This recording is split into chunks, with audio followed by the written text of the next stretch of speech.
voulais vous parler du réveil et je voulais enlever les notions des fois qui sont là. Souvent, les gens s'imaginent un jour, Dieu va envoyer un réveil. Et puis moi, j'y crois certainement, mais en même temps, je crois qu'on doit comprendre que Dieu s'attend qu'on va aspirer, littéralement, qu'on va vouloir vivre et expérimenter le réveil. Dans Éphésiens 5, au verset 14, il est écrit « Réveille-toi, toi qui dors. Relève-toi d'entre les morts et Christ t'éclairera. » Et remarquez, le texte nous dit « Réveille-toi ». Donc, c'est à nous de se réveiller.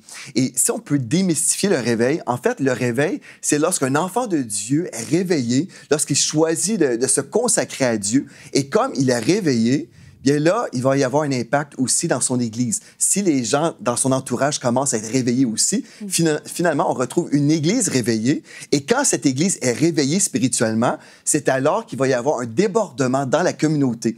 Et j'ai beaucoup apprécié la définition du réveil donnée par le pasteur Duncan Campbell, qui était le pasteur qui était vraiment au milieu d'un grand réveil en Écosse en 1949.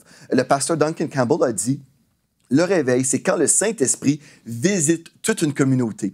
Et puis, il expliquait qu'il y avait des gens dans cette ville où ils étaient juste dans la ville et puis ils avaient une conviction du Saint-Esprit qui venait sur eux. Les gens ils savaient qu'ils devaient se repentir. Cette conviction du Saint-Esprit se manifestait même dans des salles de danse où les jeunes étaient là en train de danser, mais d'un seul coup, l'onction de Dieu est venue sur les gens et puis ils savaient: on doit se repentir, et en masse, la salle de danse se vidait et les jeunes se retrouvaient à l'église sur leurs genoux disant: j'ai besoin de me convertir, j'ai besoin de me repentir. C'est ça le réveil. Donc le réveil, ce n'est pas juste une notion, un jour peut-être Dieu va faire quelque chose. Je crois le réveil commence avec nous et je crois aujourd'hui même, si nous, à travers la francophonie, si on peut tous dire: Seigneur, je veux vraiment répondre à ton appel divin, réveille-toi, toi qui dors, je ne veux plus être dans un sommeil spirituel, je ne veux pas passer à côté, mais je veux vraiment être en feu pour toi. Si nous sommes en feu, je crois, ce feu va se manifester dans nos églises, dans notre communauté, et on va voir un grand réveil se manifester au-delà de notre nation même,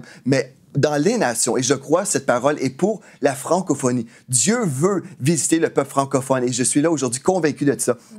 Il y a un texte qui nous dit dans 2 Chroniques 7, 14, « Si mon peuple, sur qui est invoqué mon nom, s'humilie, prie et cherche ma face et se détourne de ses mauvaises voies, et je l'exaucerai des cieux, je lui pardonnerai son péché et je guérirai son pays. » Chose très importante, le premier mot nous dit « si mon peuple ». Et en fait, si. Le mot « si » là, veut dire on peut aussi passer à côté. On peut ne pas s'humilier, on peut ne pas prier, on peut aussi ne pas chercher la face de Dieu et on peut aussi demeurer dans nos péchés. Mais si on décide, non, moi je vais être différent, je vais prendre la décision, je vais me consacrer à Dieu, là, on peut voir un grand réveil.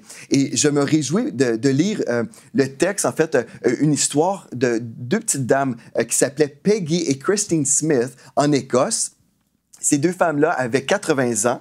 Et puis des fois, peut-être à 80 ans, on s'imagine: bien, ma vie, en majorité, là, en fait, j'ai comme dépensé mes jours et puis il me reste juste à rentrer au ciel. Peut-être vous avez 80 ans aujourd'hui et vous pensez comme ça. Peut-être vous êtes plus jeune même et vous pensez que vous n'aurez pas un impact majeur. Mais ces 2 petites femmes-là qui avaient 80 ans, Peggy et Christine Smith, elles ont décidé de prier et de chercher la face de Dieu. La première chose, ils priaient pour la jeunesse de leur communauté parce que les jeunes étaient tous perdus, ils ne fréquentaient pas l'Église.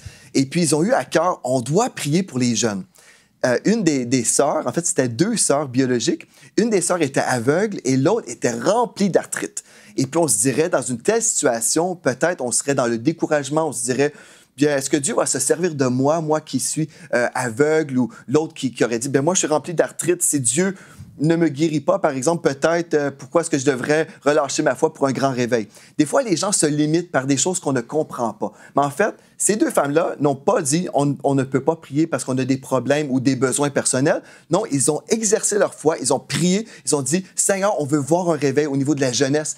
Et là, le Saint-Esprit a commencé à travailler dans cette ville, là où ces 2 femmes-là habitaient. En fait, elles priaient à partir de 22 heures le soir jusqu'à 3 ou 4 heures du matin. Ces 2 petites sœurs vraiment en feu pour Dieu.